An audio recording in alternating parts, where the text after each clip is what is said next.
और उससे ज़्यादा कर्ज उन लोगों पर था जिन्होंने बाबा साहब अम्बेडकर के संघर्षों के बदौलत आज बड़े बड़े महलों, बड़े बड़े गाड़ियों में घूम रहे हैं, जो बाबा बाबा कहते कहते बापू की गोद में बैठ जाते हैं, उनके ऊपर वो कर्ज है। जो युवा साथी आज अच्छी शिक्षा प्राप्त कर रहे हैं, जो कूलर एसियों में बैठकर पढ़ रहे हैं, जो बड़े बड़े स्कूलों में कॉलेजों में पढ़ रहे हैं और वहाँ से निकलकर नौकरियों में जाते हैं, ये सब बाबा साहब अम्बेडकर की देन है। और जो लोग इस सुख सुविधाओं को भोग रहे हैं, उन पे ये कर्ज है बाबा साहब अम्बेडकर का कि वो अपनी कमाई का 20वां भाग समाज के लिए कुर्बान करे। स्वार्थ के लिए जीने वाले ये लोग, अपने बारे में सोचने वाले ये लोग, इनके लिए बाबा साहब अम्बेडकर ने अपना जीवन न्यौछावर कर दिया। एक सवाल मेरा आपसे है, आज हर कोई अम्बेडकर की जयंती मना रहा है, वो लोग भी अम्बेडकर का नाम ले रहे हैं जो लोग बाबा साहब अम्बेडकर के विचारों के खिलाफ काम कर रहे हैं। कांग्रेस, भाजपा, आम आदमी पार्टी, ऐसे तमाम पार्टियां बाबा साहब अम्बेडकर का नाम ले रही हैं। तो मेरा आपसे सवाल है, अगर कांग्रेस बाबा साहब अम्बेडकर के विचारों को लेकर आगे चल रही है, तो फिर गांधी के विचारों को लेकर कौन चलेगा? ये सवाल मेरा आपसे है कि कांग्रेस गांधी के विचार पे चलती है या बाबा साहब अम्बेडकर पे, क्योंकि दोनों के विचार एक दूसरे के विपरीत थे। सीधे तौर पर कांग्रेस गांधी के विचारधारा को लेकर आगे बढ़ती है।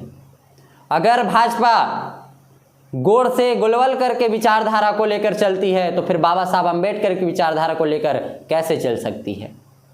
अगर वो बाबा साहब अम्बेडकर के विचारधारा को लेकर चलेगी, तो गोड़ से गुलवलकर के विचारधारा के लिए कौन लड़ेगा? ये सवाल आपसे है।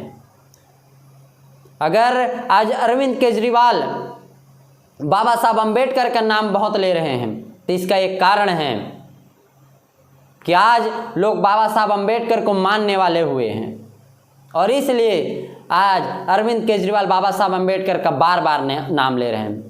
अगर बाबा साहब अम्बेडकर के सपनों के लिए ये काम करेगी, तो इस ब्राह्मणवादी सभ्यता के लिए फिर कौन काम करेगा? ये सवाल मेरा आपसे है। आज के दौर में सिर्फ एक ही पार्टी है, राजनीतिक पार्टी, जिनके मंचों पर, जिनके बैनरों पर बाबा साहब के विचार झलकते हैं। अपनों में और गैरों में जो फर्क है, उस फर्क को पहचानिए।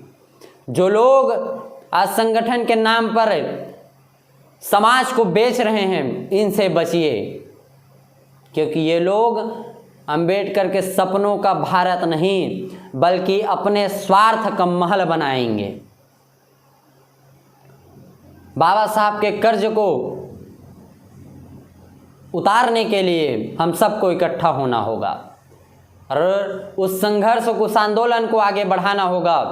उस सपने के लिए जो सपना बाबा साहब अम्बेडकर ने देखा था, उस सपने के लिए, जिस सपने के लिए मान्यवर साहब कांशीराम जी ने अपनी पूरी जिंदगी को न्यौछावर कर दिया, उस सपने के लिए, जिस सपने के लिए बहन कुमारी मायावती जी ने अपने पूरे जिंदगी को इस मिशन में झोंक दिया, उस सपने के लिए हमें, उस सपने के लिए इस झंडे को, इस बैनर को, इस आंदोलन को प्रमुखता से, बिना किसी स्वार्थ से आगे बढ़ाना होगा। तब जाकर वो सपना पूरा होगा, जो सपना कभी बाबा साहब अम्बेडकर ने अपने आंखों से देखा था। जय भीम, जय भारत।